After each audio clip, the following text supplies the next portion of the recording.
board, our first speakers, Mr. Joseph Chana. He's the Secretary General of the Ministry of Small and Medium-Sized Entrepreneurs in Cameroon. It's also including the social economy and the handicraft. Uh, His Excellency has been on 25 years and more, I think, servant uh, in this field and in numerous industry also supporting this sector of Cameroon and contributing, promoting the private sector within the country. He's also having a list of services in terms of research and having these topics and research studies to contribute from the legal perspective, since he has a legal background, which allow him also to be within the legal departments of the legal affairs as inspector also, which will give us an added value from knowing from the old perspective now, from the practical perspective and the legal perspective. He's among the national coordinators for supporting the program of agriculture and agri-food for the SMEs in terms of technical supporting also and technical advisors for the promotion agency for small and medium enterprise. He has a long list and activities within his service and within his journey, and has studies for or focusing on the SMEs. Actually, it gave a lot of improvement within this sector and within the business climate in Cameroon, and this is what lead also to have his impact in the region in general, not only within Cameroon, throughout his participation in the various conferences, seminars as a keynote speaker. He has been also influencers in some of these topics when he was participating and providing his insight and his forceful for the sectors and for the topics he used to be informed about it. I think also he's been very active in publishing a series of papers and a series of articles, scientific articles, especially in terms of the entrepreneurial cultures and competitive for the SMEs. Without delaying, I think we handled the mic for Mr. Joseph. I hope I able to cover a part of your journey experience and your thoughtfuls and insights within these topics and within these regions. And please, it's up to you. Let's have your thought and to move forward, Mr. Joseph. With you. Thank you, thank you, thank you very much. So I can begin. Yes, It's I'm okay? ready. Yeah, yeah. It's audible. Okay. Dear organizer, ladies and gentlemen, all protocol duty respected. Dear Thanks. participants to this edition of the African Trade Exhibition, first of all, allow me to thank the organizer for not only inviting me to this meeting, but also and above all, for having chosen me as a keynote speaker. As indicated in the various documents, I am Joseph Chana, the Secretary General of the Ministry of Small and Medium-Sized Enterprises, Social Economy and Handicraft of Cameroon. My daily works consist to coordinate different actions and to boost our private sector and contribute to inclusive economic growth in our country.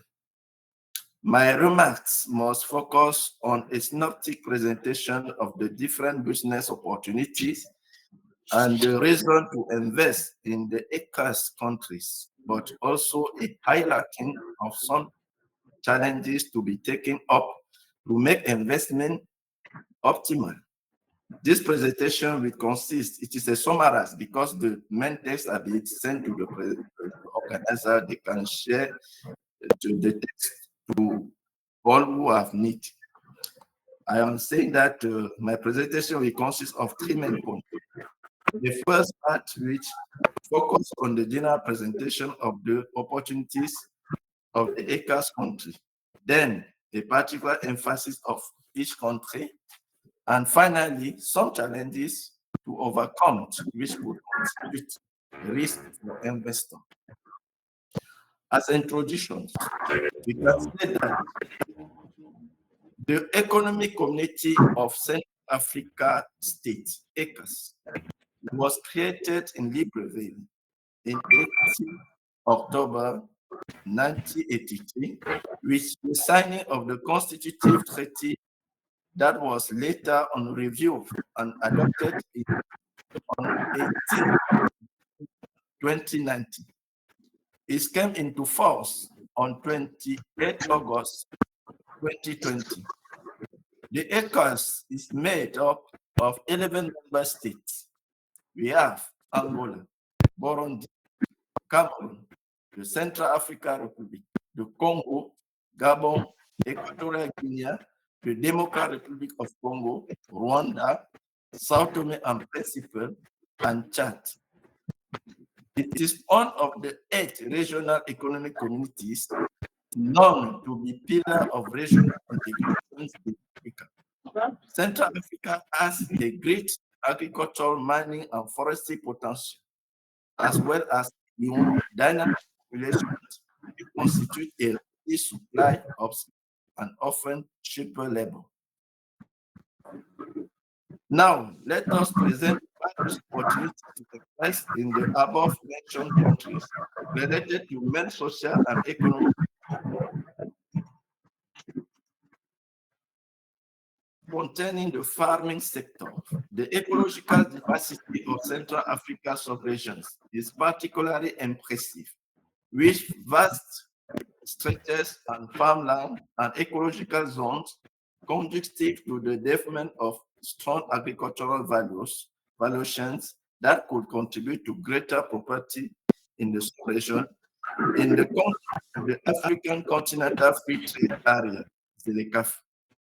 This gives the region a particular comparative advantage with regard to farm productivity. As part of the Comprehensive Africa Agriculture, adopted in Maputo in 2003, it emerged from the studies carried out that Central Africa has enormous potential for creating a variety of agricultural value chains in the resources Central Africa sub-regions. As a means of transforming priority sectors, we have cassava, rice, sesame, fish, livestock, sugar, palm oil, and so on, resisting climate change, ensuring food security, further empowering women entrepreneurs, and creating wealth and prosperity for the people of the regions. In the mining sectors, we can say that the sub-region has a rich and diversified subsoil. It is one of the greatest strengths of the ECOWAS, whose member states possess an incredibly natural resource-rich subsoil, including cobalt, copper, diamond, gold, iron, granite, gypsum, marble, salt, and manganese. This abundance of resources offer enormous opportunities for investors in the mining and industrial sectors, as well as for processing and equipment supplies companies. In the forestry and last, ECOWAS countries are endowed with an invaluable asset. In addition, the ECOWAS offers a favorable business climate for FDI, a non-discriminatory regulation environment and investment facilities, the presence of special economic zones, deep sea ports, and increasing modern infrastructures are undeniable assets for investment protection. Now, let us move to the second part, which continues to present different countries. We begin by Cameroon. What can we say? Due to various climates and soils, Cameroon's agricultural potential is rich and diverse. The arable area is estimated around 85% of the country's total surface area, on which only 20% is currently exploited. Agricultural output range from food, growth to crush crop products like banana, cotton, cocoa, where we are the first world production. coffee, tea, sugar cane, natural rubber, fruit and vegetable, tubers, and so on. Agriculture represents 27% of the GDP of Cameroon and 21% of the export. Forests cover 40% of the national territory. These are almost 300 species that can be exploited, but only around 16 of them are actually used. Cameroon is usually called all African countries in one. It's blessed with prodigious natural, economic, and cultural diversity.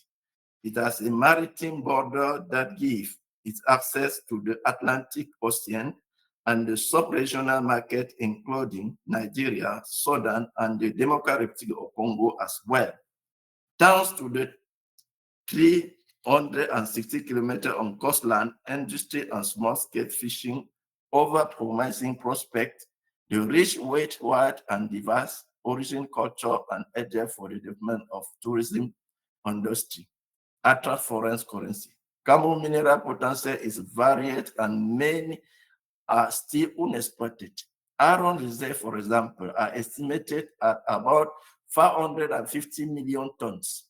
It is the fourth largest reserve in the world and the second in Africa.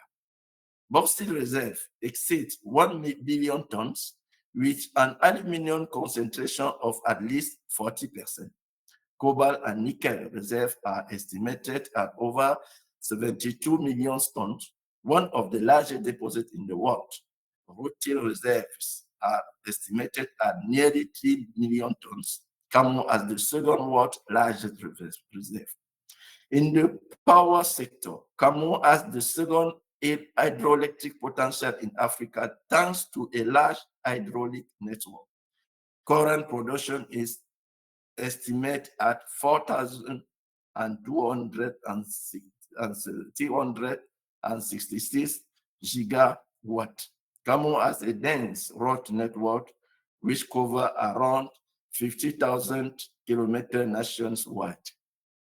As concerning the telecommunications, we have 4 operators, including 1 fixed line telephony, complete in a market of more than 13 million subscribers. The country's social, cultural, and ecological diversity is this bilingualism, English and French, represent a huge potential of tourism, making it Africa in miniature. At all these comparative advantages are taught by 4 major development factors, who are a macroeconomic stability supported by a GDP growth of 5.8%, inflations under control of about 2%, restore public finances, and a stock market that is dedicated to funding investment and competitive rates, and at least a political stability and social peace that must mitigate uncertainties and the country risk in business climate. We can now talk about the business climate in Cameroon. The business climate in Cameroon, we have the government decide to stimulate business climate by the creation of one-stop shop and enterprise creation procedures centers to facilitate the creation of the business within 72 hours, the creation of specialized chambers of commerce attached to ICOT, the adoption of a law of mediation and sensitization of economic operator, and the reviews order text. We have also the promulgation of the laws that which govern electronic commerce in Cameroon, electronic communications, cyber security, and cybercrime in Cameroon. That is what we can say as concerning the Cameroon. Let us move to Congo-Brazzaville. Congo-Brazzaville is a hub at the head of Central Africa. The Congo serves as a gateway to the countries of Central Africa, including the Central African Republic, Chad, Cameroon, and Ghana. The autonomous deepwater port of Pointe-Noire, the Congo Ocean Railway, currently being rehabilitated and improved traffic on the Congo-Ubangi River, are the assets that enable the country to play its role as a transit country and represent real opportunities for investors. The autonomous port of Point Noir has the greatest potential in the southern Gulf of Guinea, enabling import of manufactured goods and export of the main products and the Congolese economy. And the Congo has a major network of waterways. The Congo Basin is navigable all year round. As concerning the abundance of natural resources in Congo Brazzaville, we can say that we have here 6 billion barrels of crude oil reserves, 120 billion in potash reserves. Other reserves are iron, zinc, uranium, phosphate, limestone, zinc, lead, copper, manganese, gold, silver, diamond, and so on. The very high energy potential estimate at 14,000 megawatts of hydroelectric power, enormous potential for animals and plants production, and 10-hectare arablands are diversified fishing resources. We can also talk about the Congo Special Economic Zone. We have two in Congo. The Western Special Economic Zone, which covers an area of 64 hectares, and where activities like the industrial proceeding of wood into saw timber and plywood, furniture production, and real estate construction, the development of coffee and cocoa crops, and the creation of agro-industry through the proceeding of these crops and the cultivation of palm trees, reserve, and financial reserve. The other zone, economic zone, is which of Brazzaville, which cover an area of 164 hectares. Let us move to Gabon. According to United Nations World Investment Report 2023, FDI inflow to Gabon amount to US $1.1 billion in 2022. The total stock of FDI was estimated at US $60.59 billion, or around 75.6% of the country's GDP. Historically, the mining, oil and gas, and timber sectors have attracted the most investment in Gabon, but foreign investment in new sectors such as infrastructures and ecotourism is increasingly being recorded. According to IMF data, the main investors in Gabon are Mauritius, India, the United States, China, Morocco, the Netherlands, Italy, and France. The stock of Chinese investors in Gabon has been exceed $1 billion. Around 16 Chinese companies are established in the country, including some 30 large state-owned enterprises. As concerning the wood in Gabon, we can say that Gabon is 88% forested, with 12.5 million hectares of sustainably managed forest, containing more than 400 species of trees, including the famous Kevazingo and the popular Okume, making it the benchmark of flagship of the timber industry, which 3.4 million meter cobalt produced each year. Gabon has become Africa's leading producer and exporter of tropical vineyards and the world's 6th largest exporters. We can also talk about the Gabon Special Economic Zone for the development and proceeding of local timber, launched in 2010. It is a sector of the sector who promote the local industrial production and the sustainable use of Gabon's natural resources, mainly wood for local and export markets. Now let us move to Equatorial Guinea. Equatorial Guinea is located in the Gulf of Guinea, a geographical enclave that is home to 4.1% of the world's oil reserves, Since Equatorial Guinea began exploiting its oil resources in 1992, the country has made up to its economy, becoming the fourth largest oil producer in sub-Saharan Africa after Nigeria, Angola, and Congo-Brazzaville. This new position in the global economy places Equatorial Guinea among the African countries that offer the most commercial opportunities and futures for businesses. In recent years, the country has opened its door to foreign investment, and there is now a large number of companies operating in Equatorial Guinea. But all is not the country's only source of wealth. Its gas production is also significant, making the country the leading. Mr. Joseph, Your Excellency, we still have 5 minutes, please, just to give you the time. No problem. I will be on the time. Thank you, sir. Let's now move to Angola. Angola is a position itself as an attractive market for investors looking for a new investment, new opportunity on the African continent. Several recent reforms have been introduced by the Angolan government to stabilize the economy and attract foreign investors and reduce dependence on oil.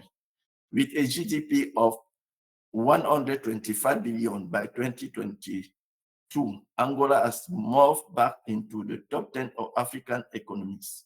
Angola is a country with 37 million people, with enormous potential, is Africa's largest oil producer, surpassing Nigeria, a net producer of natural gas, and the continental third largest diamond producer. Angola economy is the third largest in sub-Saharan Africa, is dominated by the oil and gas industry. And to finish, let's just move to Congo, Democratic Republic of Congo. This is on the country's great strength. The Democratic Republic of Congo's subsoil is incredibly rich in natural resources, including cobalt, diamond, and gold. This abundance of resources offer enormous opportunity for investors in the mining and industry sector, as well as for proceeding and excellent supply company. The Congo-Kinshasa is currently experiencing sustainable economic growth, driven by increase in domestic demand and diversification of industry. You have the young and dynamic shift population, a government policy geared toward foreign investment. We finished by the last part, which concerns the risk of investing in ECCAS. The first risk is political unrest and security risk. Political instability can create uncertainty for investment. In addition, some territories are affected by armed conflict and security risks, which can compromise the security of investment. The second risk is economic volatility and financial constraints. ECCAS countries are subject of economic fluctuations due to their dependence on commodity price. In addition, the financial sector is still underdeveloped with financial constraints that can affect investment. And the last one is the corruption. Corruption remains a major challenge, increasing costs for business and generating uncertainty. That is what we can say as concerning the economy of ECCAS. Thank you for your kind attention. And as I say, we have the integrity of this expose we have been sent to the organizer. Thank you. Thank you, sir. I think you give a very comprehensive overall vision about the economic zone in Africa. And I think you also highlight the major challenges, issues where most of the, let's say, people were looking to hear it and to listen it. Sir, based on what have you presented and based on the richness of the zones and a lot of opportunities in terms of investment, in terms of trading, in terms of opportunity to go for the mining, for the raw materials available, and your positioning as one of the bridging between Africa, East and West, which could you also play a major role in terms of transportation. And from your experience with the legal issues and supporting and being as advisor for the SME, uh, first of all, what kind of we cannot say advice, but what kind of opportunities currently, if you want to raise this investments abroad, you advise for the international community to be on board, plus the national community or the national investors to join, because the issues you highlighted, it's very important for them.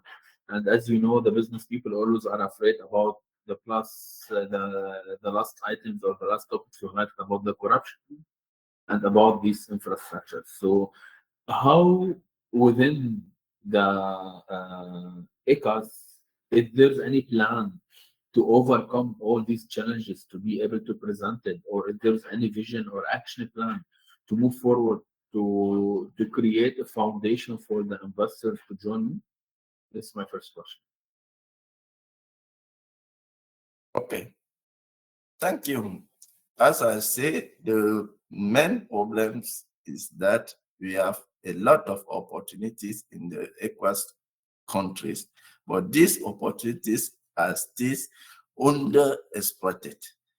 But you have in certain country the political problems, who are the very great problem like Democratic Republic of Congo. We have the security problems. But I've seen that this country, to encourage investors to come in the country, the first thing in my view is to stabilize the political system. After this one, they have to take a lot of incitative measure to encourage the startup to do business in this country and those who come abroad to do business with them. Because in many of these countries, you have a lot of administrative problems, a lot of problem of corruption, who are the problem who cannot allow a fluidity with the business. But the potential is there. There are a lot of potential, and the sector they can use is the natural resources and the transformation on agro business. That is what I can say as concerning your first question. Great. Thank you.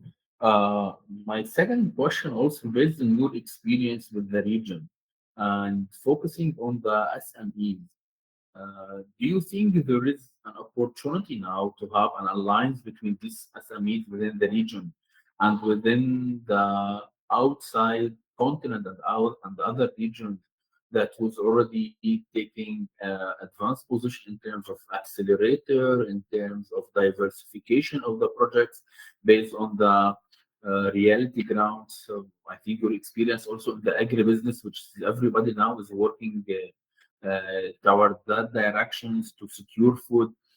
If there any steps has been taken within ECOWAS in general and in Cameroon actually, because Cameroon also you have a very diversification in agribusiness projects could be done.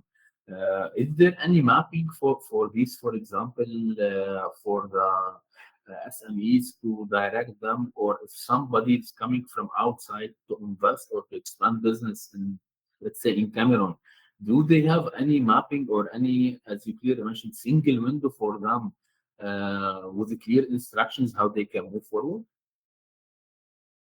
Yes, I think that the way is to develop the SMEs. African country, and particularly the ECAS, have to know that the SMEs is the way. When you see the example of the ASEAN countries like Japan, Singapore, this country was they called the diamond. This country have put all the resources, the major resources on the development of the SMEs. In Japan, for example, you have 3 and 500 million of SMEs who represent 98% of enterprises. When you came in the Cameroon, for example, you have the SME represent 99% of the enterprises. But we need to put a lot of means to allow the SMEs to do the job because they have the great possibility to do the job. That is one way. Other way is to create the possibility of communication. The forum like yours, the forum like yours is good because you cannot develop yourself by stay alone. You have to organize the sub-regional structures to help Yep. the countries. I saw it in ASEAN. You have, for example, they call ASEAN Productivity Association. It is an organization who have the role to impose the productivity of SMEs. I think it is the thing in our country. Our country have to do two things: put means in SMEs and organize the activities between uh, many countries, because one country cannot develop himself Agreed. alone. Agreed, sir. Agreed. And I think, as you clearly mentioned it, we need to be more hands together. And I think, hopefully, inshallah, by next week when we start to have the physical also exhibition to took place, maybe we can do it with you in Cameroon, because since we have some people like you who's already were aware about the importance of such things, it will be more easy to implement it rather than start discussing with the people to implement it. So thank you very much for the elaboration in that. And I think thank you for the recommendations in that. Inshallah, we'll try to be in touch for hosting the first exhibition by next year, physical exhibition also, because this is our next step on the African Trade Exhibition, inshallah. You Uh, will be, you will be welcome in Cameroon to thank you, organize Claire. Thank you. physically. And as you clearly mentioned it, like the SMEs Yes, are the backbone of the economy, and they are the backbone for the economic growth and contribution to the GDP in every country. But you need to give them the right tools, the right approaches, and put them in the right track to be able to reach out this objective and this aims, inshallah. it is a good Sir, objective. thank you very much for your insight, and I'm really appreciate that you are involved with us. And inshallah, also there is a continuous for ECOS region in certain other topics. And we have another focus group for SMEs also. It will be on board closely by the beginning of the year. As you clearly mentioned, we try also to join hands with the other regions and other parts of the world to move forward with those people and with the kind of guidelines and frameworks, mainly sharing experience and case studies to be able to implement it within the needs and based on the available resources and based on the situation analysis for the region or the state we are working with. Sir, I would like to thank you very much, and inshallah will be Thank, also following for that. thank you, thank you, thank you. Sure, sir. I think we will complete also. Now we deeply dive more in the cultural thing actually, and I think we have Mrs. Afifa Sen from Lebanon also on board with us. I think Afifa, she is also in anthropology. She works a lot on supporting the cultural activity, and she's one of those people like fighting behind preserving our cultures in the states and in general in the world. She's one of those people who really take this kind of activity as one of the major objectives in her life to move forward. I think she's the gladiator behind a lot of projects in Lebanon and Middle East. I think I will give her the mic because she can speak more about it. I will just also raise that she's also behind the idea of communications for cultures and speak among the countries and across borders. She's also behind chat, which is name. It's a chat. We are going to speak to each other, but actually, chat is related to culture, heritage, arts, and tourism.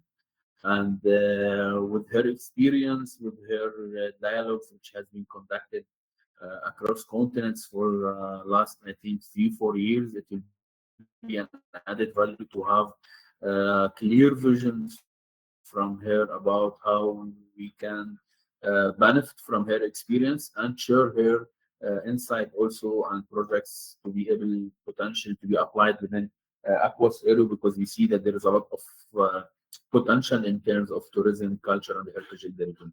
Mrs. Afifa, Mike with you, and please. Thank you. Hello, everyone. Thank you for having me today. I'm deeply honored to be with you. Thank you, Dr. Abed. As you mentioned, an archaeologist, and I used my legal background to work on public archaeology and to fight the illicit trafficking in cultural property. I'm also a cultural manager. I work a lot on preparing cultural economy projects and implementing them, of course, raising awareness and all that goes with it.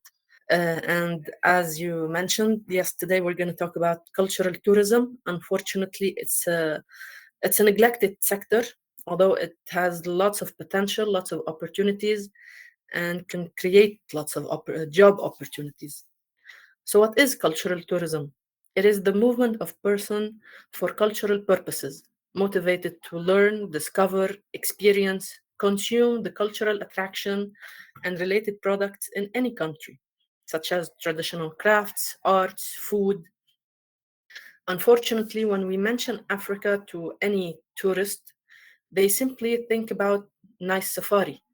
But what about all that Africa has to offer? Of course, to ensure maximum positive impact of cultural tourism and minimize the negative impacts, it would be vital to have a proper cultural policy and well-developed, I'm sorry, cultural economy. Cultural economy is a new subsection of economic activity concerned with cultural products and activities, such as music, fine arts, films, crafts, and so on. The advancement of new technologies led to cultural convergence. People, mostly new generation nowadays, are using their smartphone to enjoy artwork and visit virtual museums without leaving the comfort of their own home, which is affecting the economy and negatively, unfortunately. So to ensure the long-term sustainability, it is important to strengthen the skills and develop the capacity of cultural practitioners to ensure socio-economic development through job creation, social inclusion, and respect of cultural diversity. Of course, to create this chain reaction, we have to have the four elements, the four pillars of cultural tourism and of cultural economy by consequence, which are the culture, heritage, creative industry, and tourism. All these four pillars, they have main basic elements, which are the identity, tradition, and the location, the country itself, the land itself. Of course, the elements within, they are changeable. We have the tangible and intangible assets. We have the artistic expressions. We have the networks, the hubs, the infrastructure, the memorable experience a visitor can have when visiting any country. And of course, I know from experience that Africa has a lot to offer. But as everything in life, there's always a risk, and that is commodification, which is the transforming of something so elegant, so important into a product, an object we can find on the market with a price tag, something to be bought and sold. And unfortunately, uh, people around the world believe that culture and heritage, they are public domain, so they use it without having the permission of the indigenous people, which causes a lot of harm, a lot of cultural, spiritual, and mostly economic harm. So, an example of this commodification in the car industries. For example, we have the Maserati, the famous trident of the Maserati. In fact, it is the trident of the god of the seas, Poseidon. When we talk about the jaguar, and we all wish to have one, for example, the jaguar symbolizes power and speed, but I doubt that we can find it roaming freely in the UK. In the fashion industry, we have the famous British paisley. In fact, It is not British at all. It is a Persian Zoroastrian symbol of the eternal fire. So without using, the permission of the indigenous people, someone else is harvesting the economic benefit and harming the indigenous people. That's why it is vital to have a multidisciplinary team working together to craft cultural ecosystems, develop cultural policies, and raise people awareness. By having a multidisciplinary team of uh, professionals who knows about heritage, representatives of local community, experts in marketing, the media, and legal experts, policymakers, they can all help.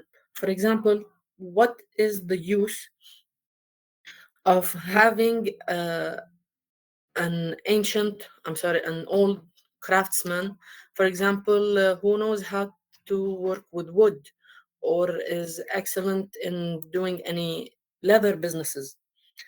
The new generation know all about the marketing and the media and the digital world.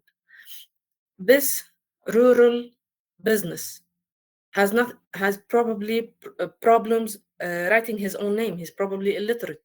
So if we combine these two, we can create job, uh, ensure the sustainability, and actually have lots of benefits on the long term. So the benefits of the ecosystem, of the cultural heritage ecosystem, benefits everyone. They gain from the interaction with different components of their economic spaces. These benefits include health, education, social connection, cultural and symbolic importance, and of course, preserving of their identity. As always, the main benefit is the financial one, the GDP. According to UNESCO, 20% of the economic activity in developing countries is due to the cultural heritage sector, which contributes at least 3% of the GDP. If we compare the GDP resulting from the cultural sector in several countries, for example, in Africa, Northern Africa, Morocco, and Algeria, Morocco got 19% of their GDP due to the cultural sector, Algeria 20%. In comparison, Tunisia got only 3.8%, noting that these three countries are famous tourist destinations for the Western world. If we move on to Turkey, a famous tourist destination for the Middle East, Europe, even Asia, they got only 10% of their GDP. Why? Because they rely mainly on the number of tourists. They don't rely or they don't have a proper cultural tourism strategy. Their craftsmen, for example, don't know how to don't know how to prepare a nice package for their work, don't know how to market their work. They rely on the pure number of tourists who will come, walk the streets, and accidentally stumble upon something beautiful to buy. Iran, on the other hand, got 30% of its GDP resulting from the cultural sector. Iran, uh, an important country in the region, the highest number of GDP percentage of GDP is 30% is due to its cultural sector, although they are suffering from numerous sanctions. Apparently, they know how to play the game. Iranian carpet sales have reached a total revenue of $700 to $800 million per year. According to Newsweek magazine, the United States of America, the country who put these sanctions on Iran, alone buy a total of 16% of the Iranian shipments. In 2010, it was for 80 million, but in 2022, it became 120 million. We are talking only about the Persian carpets. Can you think about all the other cultural products they have? As the volume of the global trade in cultural and traditional crafts in 2018 amounted to more than $100 billion, gained a place on the international development agenda. Of course, these numbers are all important and beautiful, but they can only be achieved with a proper strategy. So, due to the lack of cultural policies and the absence of cultural tourism strategies, we created CHAT. CHAT is an international hub dedicated to fostering sustainable practices and preserving cultural heritage, arts, and tourism by providing consultation, quality training programs, on site support, and organizing events, creating new opportunities for practitioners. Thank you.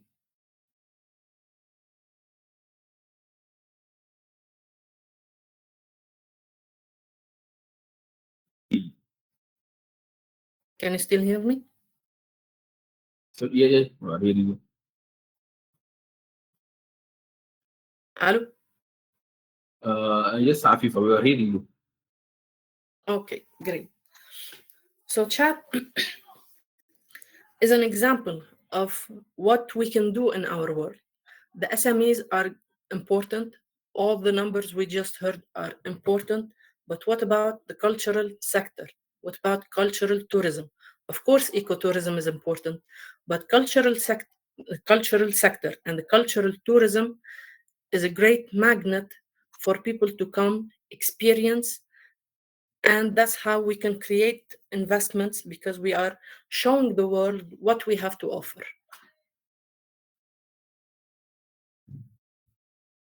Thank you.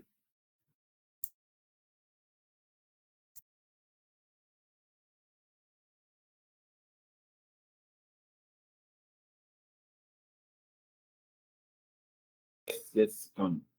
Thank you very much.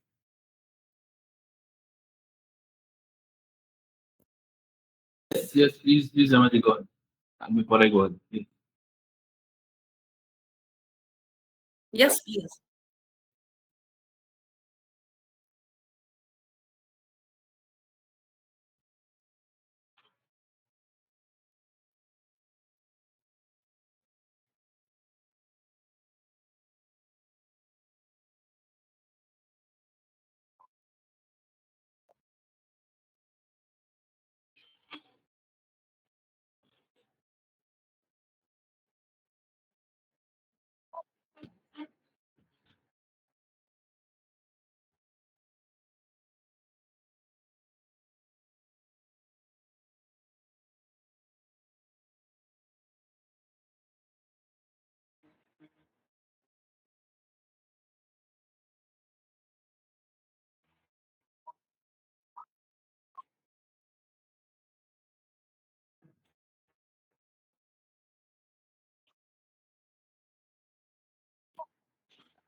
Thank you for your question.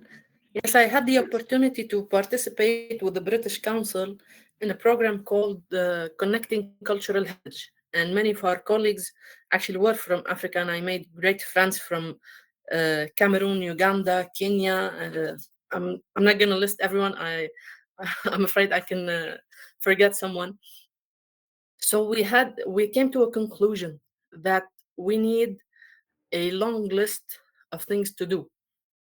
To start, we need to raise awareness of the people. We need to start with all the practitioners, whether they be heritage specialist, artist, any cultural practitioner.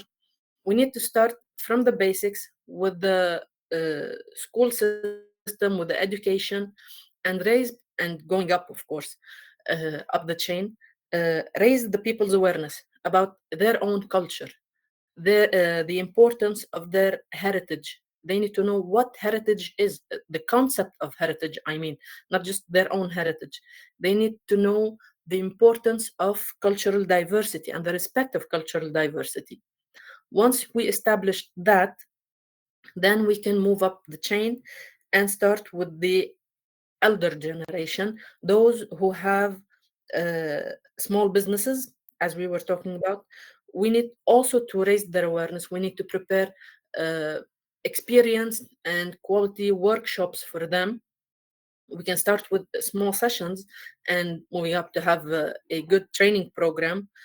They need to learn about their own environment, their own surrounding, their own history and background, and then they need to find how they can invest that, what they can do in their own space as an investment, but without harming their heritage. For example, in Italy, we have a huge number of tourists visiting Venice, and all the Venetians are extremely proud of their heritage. But this huge number is affecting them negatively. It will sink in a few years. We don't want that to happen in Africa. We don't want to harm the environment. So we need to know how to ensure the sustainability through investment to ensure the sustainability, of course, but in a well developed strategy. Moving on, we need to maintain and ensure the conservation and preservation, whether it's a landmark, a monument, any site, any tangible site. We need to uh, also work with the for the intangible cultural heritage, meaning the traditional handicraft. Unfortunately, we are losing a lot of handicraft because all those who have the knowledge are passing away. This is why I mentioned that if we have someone who knows how to do, who have the know-how, the knowledge of a traditional craft, we can have we can prepare a small business for him to collaborate with someone from the new generation who doesn't have any idea how to make, for example, a bag, a leather bag. I'm just saying an example. This new person, this new generation have all the know-how of the digital marketing, of marketing itself, of bookkeeping. I don't have to bother the craftsman with all this knowledge. The two of them can collaborate together. They'll have a proper package, they'll market it, they'll sell it on a national and international level. So this is how we can move step by step, but without starting from the base, it's a bit problematic.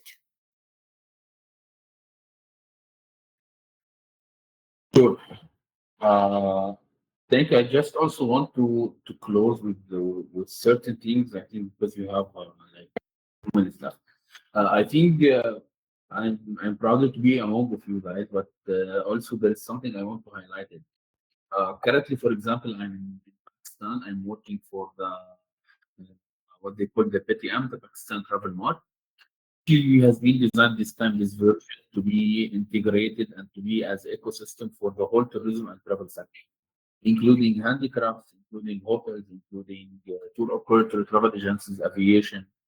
And one of the major topics we are raising within this edition, the investment on tourism, plus the technology investment, or the technology tourism investments, because we see the importance of technology to be on board. Plus, we see the importance of reserving and having an eye to keep an eye on the culture and heritage side, because at the end they are the identity of the country, and they are the identity of the people who are living in these countries. It's not only about what we have from sites about building, but also about the tradition, about the culture, about how we are going to keep this identity for us to be able to have the generation handing over for them what we receive from our elderly people. So I think in the future we shortly are going to look for something more specific for this cultural thing, and we discuss more about tangible and intangible activities related to culture and related to tourism. Because if we don't The uh, webinar has ended. Thank you for joining. Goodbye.